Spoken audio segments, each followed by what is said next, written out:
A day in my life dito sa bahay ni Kuya. Tara, let's do it! Heto na naman tayo sa panibagong araw, panibagong linis at panibagong mini vlog. Wala tayo masyadong ganap ngayon kaya tamang linis lang at tamang bantay ng alaga. Pagkatapos ko maglinis ay nagising na rin ang mga amot alaga ko kaya ito si alaga nagpapabantay. Bismillah!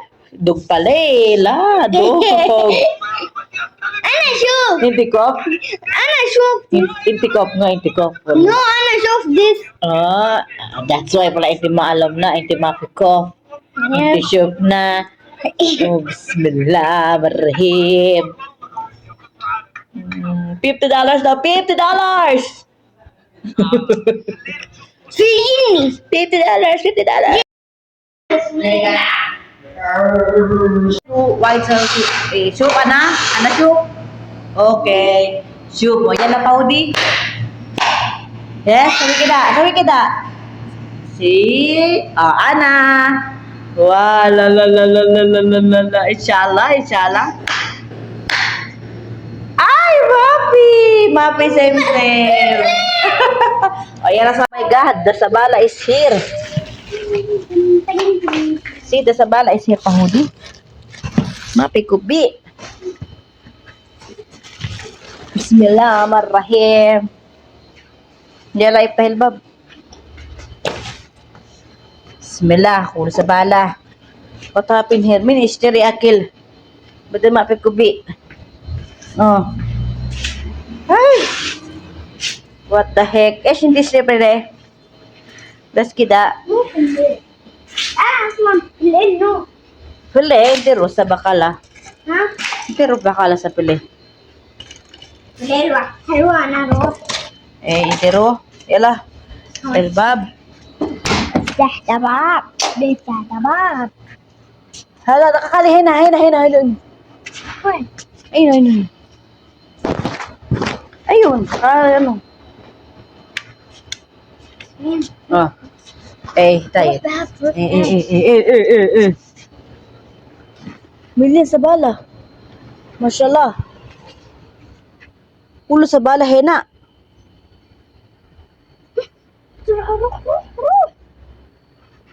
Pisa bala der pala. Online. Online. Madam, online ba to? Madam Gul online. 1 minute. Okay, yala. Papi mushkila. Okay, shukran, Kalas. sister. You're welcome. मजबूती से Okay, tayo. Syukran po. Kalas. Okay. Okay, syukran. Gul pahuli. Masalama. Heto nga't nautusan tayo ni Amo ngayon mag-slice ng chicken breast at gagawin daw itong spring roll. Kaya nilagyan ito ng mga spices para i-marinate at minasa-masa natin para kumapit sa chicken yung nilagay nating mga spices or baharat dito sa Saudi Arabia katulad ng cumin, garlic powder, ginger powder, pilpil aswood, smoke paprika, at marami pang iba. Pinagprito na nga rin ako ni Amo ng french fries at ng chicken nuggets para sa aking mga alaga at nagdagdag na rin si Amo ng cheese roll na maraming cheese sa loob na gustong-gusto ng aking mga alaga. Mahilig ang mga alaga ko sa gantong pagkain kaya kadalasan ganito ang pinaluluto ng aking amo para masayahan ang aking mga alaga. Maglinis sa labas kasi may darating kang bisita, nakakaya naman labas namin. O diba? Puro tayo ng kalapati. Darating yung mga tsahing ng amo ko. Kakalagkat ng bala, labas. Gusto po. Hindi man ako inform na maaga. Ayan, nagmamalatiluya ako. May biglaan nga kaming bisita. Nag-message ang tiyahing ng amo ko na kapatid ng tatay niya na pupunta raw dito sa bahay para may kunin na isang bagay. Di ako naman, nataranta. Sabi ni amo, tigil mo muna pagluluto mo, maglilinis tayo ng buong bahay kasi parating na sila pagtapos ng adan. Kaya nga eto't si kadama nyo, nataranta na naman na parang turumpo kaya latang-lata ngayon at nagugutom kaya sumubo muna ako bago ko maghugas ng mga plato. Dahil nga sa biglaan at hindi pa ako nakakapaglinis ng isang mijilis at ng kwarto ng aking mga alaga, abay nataranta ako kasi ang kalat ng buong bahay. Abay nag-wrestling ba naman ang aking mga alaga sa sala, di ang gulo-gulo. Kaya nga't hindi ko na alam kung ano nangyari sa akin at para akong sinapian ni Superwoman. Ang bilis, parang ipo-ipong dinaanan lahat ng kalat at lahat ng dumi at inayos lahat ng upuan na para bang walang nangyari. Hindi pa nga ako natatapos kumain at hindi pa ako nakakapag-relax matapos ko maging superwoman. Abay sabi ni amo, pagtapos mo maglinis ng kusina,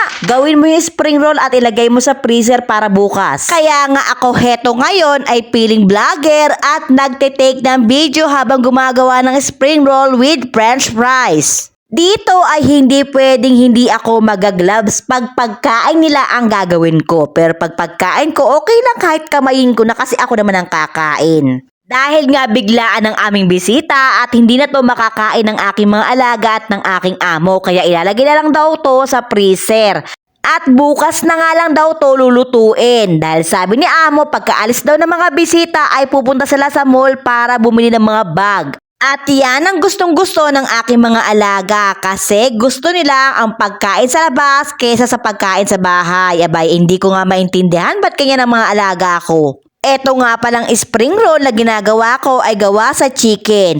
Niluto muna yung chicken tapos nagprito ako ng french fries, diba kanina? Ilalagay natin kasama ng ating chicken. Tapos i-roll lang natin. Then after, pwede na natin siyang prituhin. Kaya lang, ilalagay muna sa freezer para bukas lutuin. Nang matapos nga ako ay tinuloy ko ng aking pagkain kasi talaga nakakaramdam na ako ng gutom. Kaya kinain ko na yung french fries na natitira dito sa kusina at gutom na nga ang kadama nyo dahil sa dami ng ginawa.